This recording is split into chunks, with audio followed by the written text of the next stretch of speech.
Well, yesterday on the passing, Nimit asked me, so what does word blessed mean in original text? So this morning, I woke up and I did a little research, and I was so blessed. I was so blessed researching on the word blessed, because it actually, and this is so crazy because when C4, you wanted to do a study on John 15 and start reading, I am the vine, you are the branches. This always, Jenny and I, go back 40 years ago. See, 40 years ago, Jenny and I were doing a master life together. It's a Bible study, it's a discipleship training at the church that we're attending together. Yeah, so she was madly in love with me. She's trying to pursue me. Yeah, right. Yeah, so anyways, I didn't know that. So we're in this Bible study together, and I'm going to start, watch this. I'm going to start, and she's going to pick this up. And when we're learning about this, you have to turn that into a song. And they taught us a song on this. It goes like this. I am the vine, you are the branches. He that abideth in me, and I in him, and shall bring forth much fruit. For without me, ye can do nothing. 40 years ago we learned. And we really haven't sang it together. But because it's so powerful when you're learning a song. It's inside. Yeah, it's inside us. So 40 years ago, and actually, it's no accident. She's writing a book on the You Are the Branches, and I'm the Vine. And so she's writing a whole inner healing books on that. I'm so excited for her that she's doing that finally.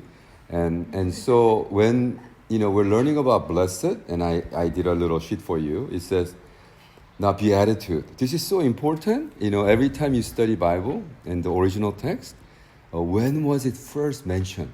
Is very critical in all Bible study. Why would it be mentioned first time in the Bible that way? By whom?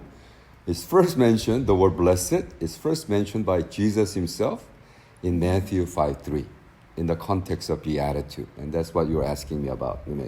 What does it mean to be blessed are the poor in spirit, for there is the kingdom of heaven. Blessed are that mourn, for they shall be comforted.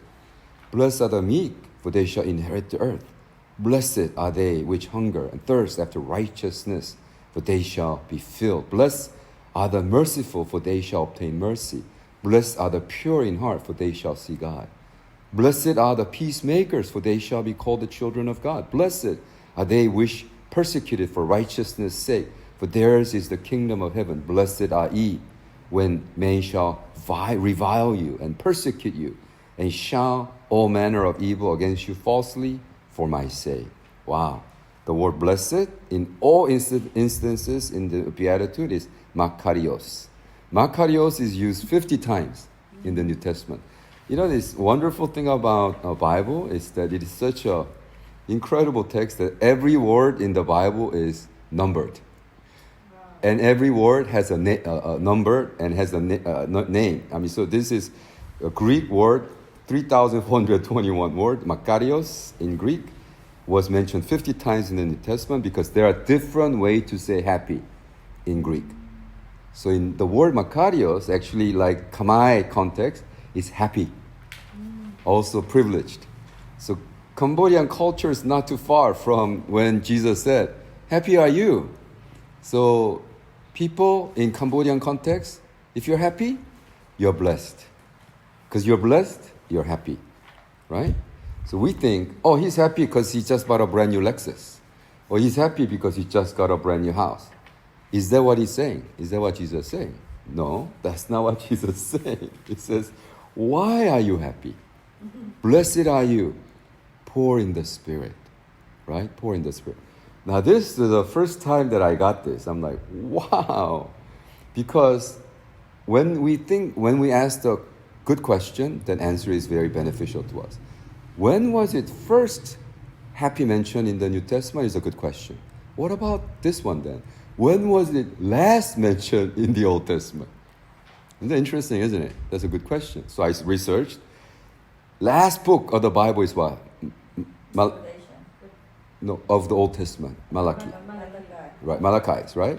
In Malachi 3:12, all the nations shall call you blessed, for you shall be delightsome land, said the Lord of hosts. Wow, that was the last time the word blessed is mentioned in the Malachi. And the word asar in Hebrew means to walk with, to lead, and to guide, to be guided. Think about that. Kind of meditate on that. So that was the last time the word happy or blessed, asar, was mentioned in the Old Testament. And they're all waiting. And the last word of the Malachi is, Maranatha, Lord, come. And for hundreds of years there was silence. And they are waiting for this Messiah to come. And Messiah comes. First thing happy he says is, happy are you, poor in spirit. So let me actually then put it in my translation. Blessed, happy are poor in spirit who walks with God. Happy are the poor in spirit whom God leads. Happy are who poor in spirit in fellowship with God, who abide with God.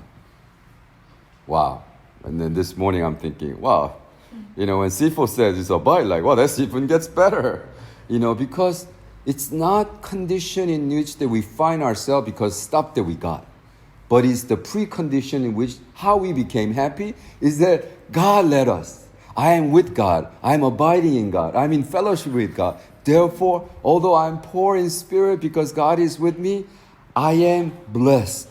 For thine is the kingdom of heaven. That's what Old Testament said. For thine is the delightful in the land, said the Lord, all the nation, all the kingdom shall be with you. How profound is that? So the beatitude I knew is kind of enlarged because a new definition, understanding of the true definition of the word blessed. And then I asked, when was it last mentioned in the blessed in the New Testament?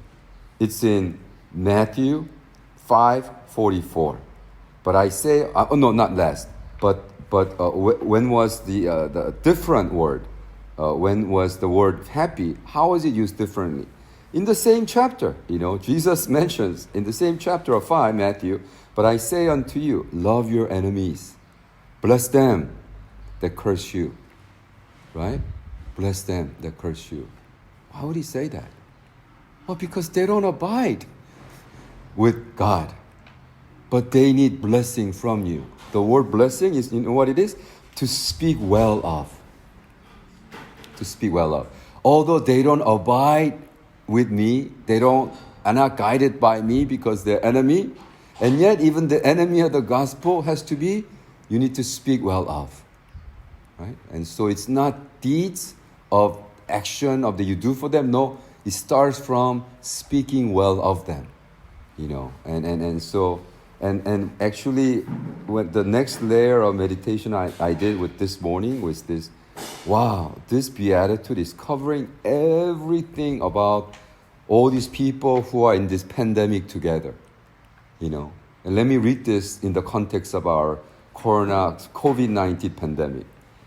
If I could speak, 2020 pandemic, if I'm going to tell this to my grandchildren someday, 40 years later, Grandpa, what did you do? And he said, I took it to my heart when God spoke, and this during pandemic time. Blessed are the poor in spirit, who walks with God, whom God leads in abide.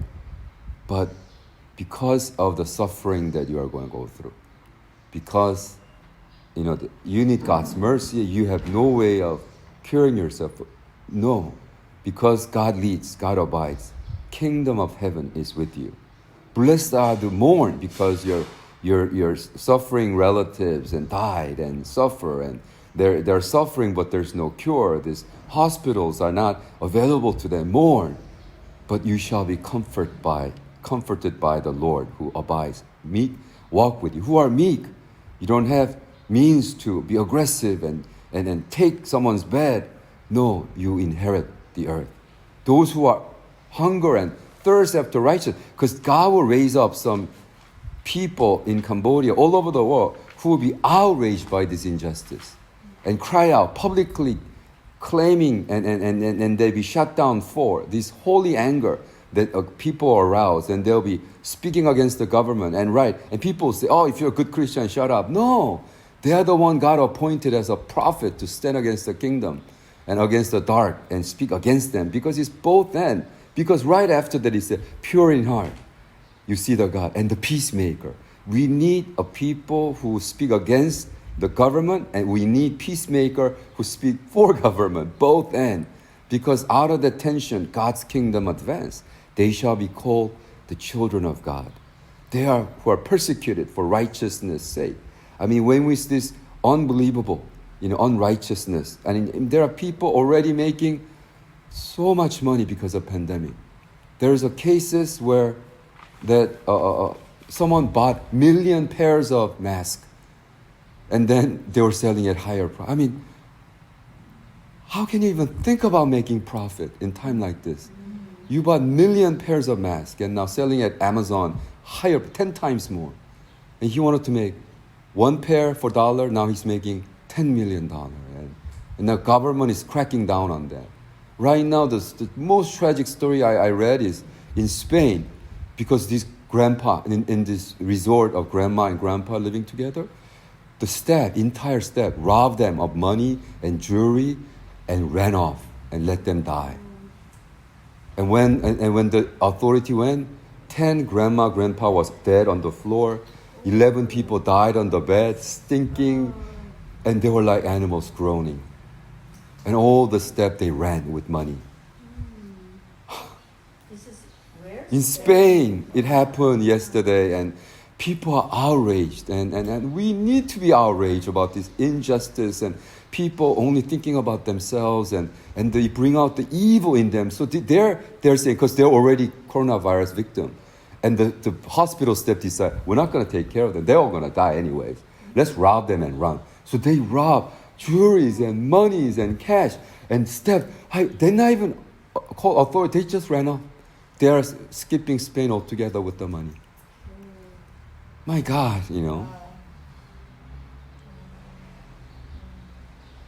And I die, I'm doing this 48-hour research on this because I want to write a book on that. I'm like, God, you're bringing so much evil on people and surface it.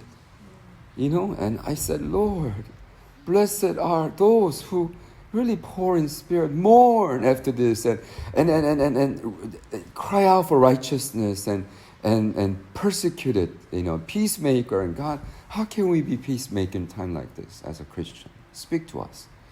And I think that's why 21 day of fasting, crying out for repentance of self-reliance and crying out for mercy of God. Wow.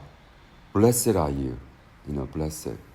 And then those who walk. And I just pray that this will be time that we'll walk with God and really show the world. And then really, my motivation really is writing this book is that when my grandchild, writing a high school report on this pandemic 2020, I would like to give them a fact.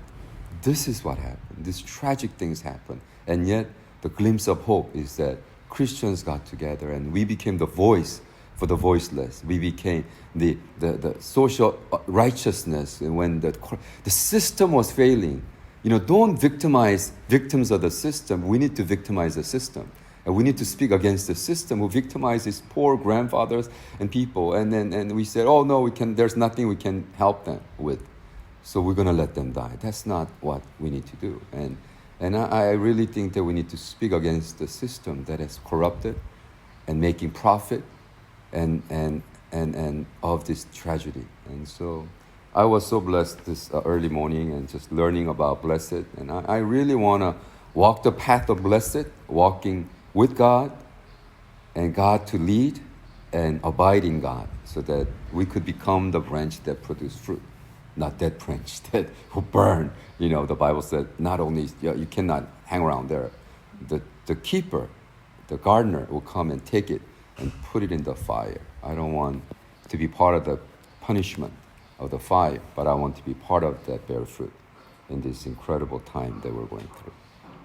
Amen.